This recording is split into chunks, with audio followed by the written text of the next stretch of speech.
This is the Losi Mini-T 2.0 Brushless truck, and here's what I think of it.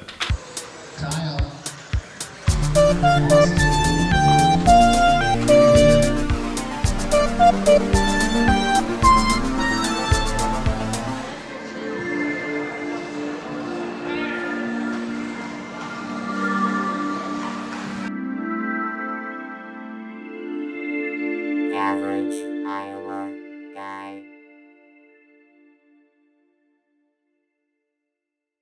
For my truck, I removed the receiver that came with it and installed a Spectrum receiver so that I can bind it to my controller. I've also added a transponder because I plan to race this tomorrow. This car comes ready-made with the Dynamite brushless motor, and there's a significant performance difference between this car and one with the brushed motor.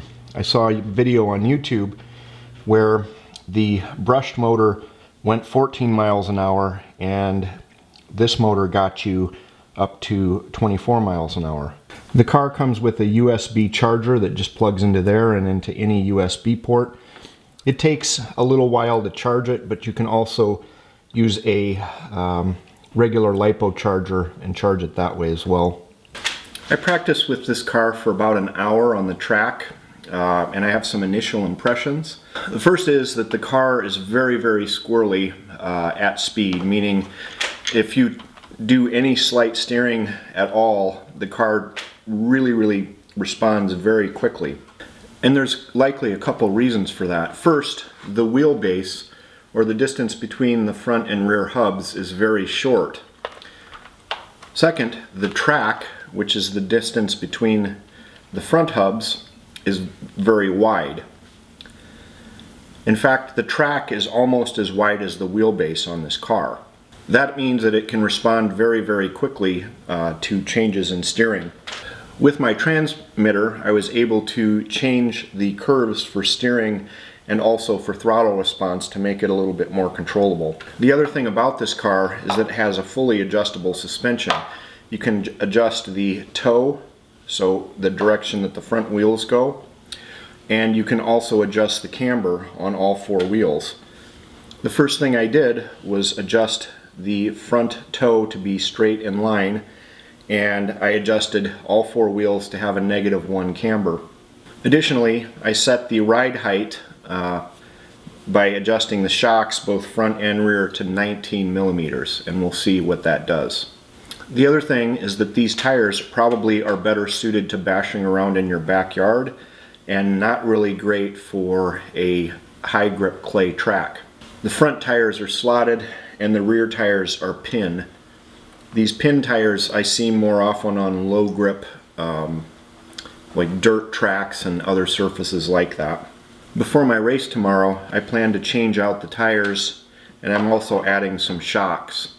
I've also painted a new body because all these cars are either in this body style or in a standard yellow-red Losi body style that you see on the box, like this.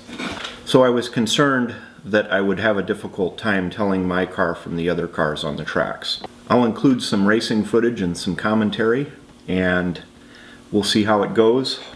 I love this car. I think it's great. The price point for this was 200 bucks. If you can find the brushless version, I'd get it. If not, you can replace the motor that's in it with the Dynamite motor. Those are readily available. Let's go race. So here's how I ended up setting up my Mini-T for racing. Tonight's Friday night, and it's just more or less a fun race. I put on the bar tires. I think Losi makes these. You can just buy them. These were already mounted. And I put on the aluminum shocks, and I laid the front shocks down a little bit more. Hopefully that'll help with cornering a little bit. It was just a little bit squirrely, and I painted the body. Fans of a certain video game may recognize it.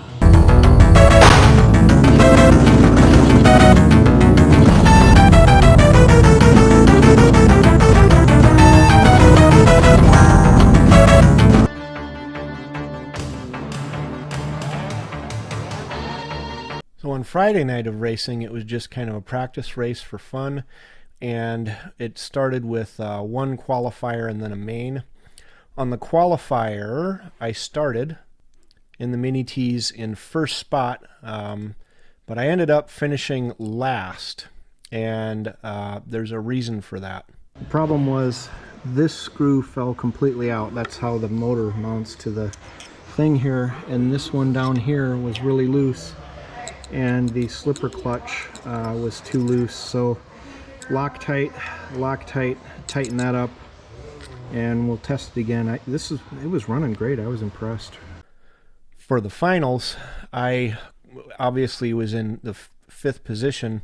I was able to fight my way back, and I got second place. I made 11 laps, which is pretty darn good for a little tiny truck like that. The next day was the Team Associated Spring Shootout off-road.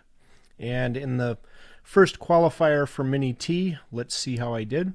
I was in heat 2 of 2, and I started in the 4th position, and I ended up in the 4th position. Looks like it was a decent race for me. So let's see what happened in qualifier 2. Whoa, I made the jump for real! 30 seconds left to go, drivers.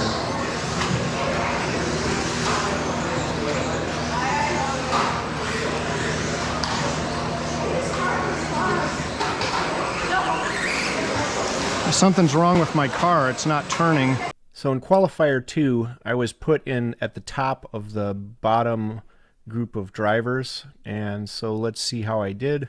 Third, however, there was a problem with my steering, and that's basically that my steering broke loose. So that put me at second place in the B main, and we'll see how we did.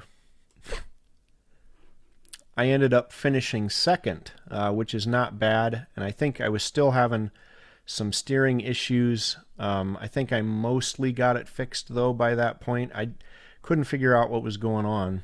And because of that, I bumped to the A main. So this was my first A main ever, and I had a real bad problem. I'll let you see it. All right, 3:30 down the hard, ready to go. Trent still out front. Spike at the 2, Spike though. 16.2 seconds behind.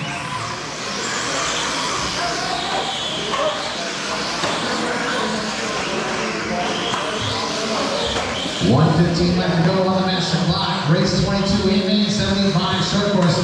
Race time making where the driver stand if you haven't done so already. Okay.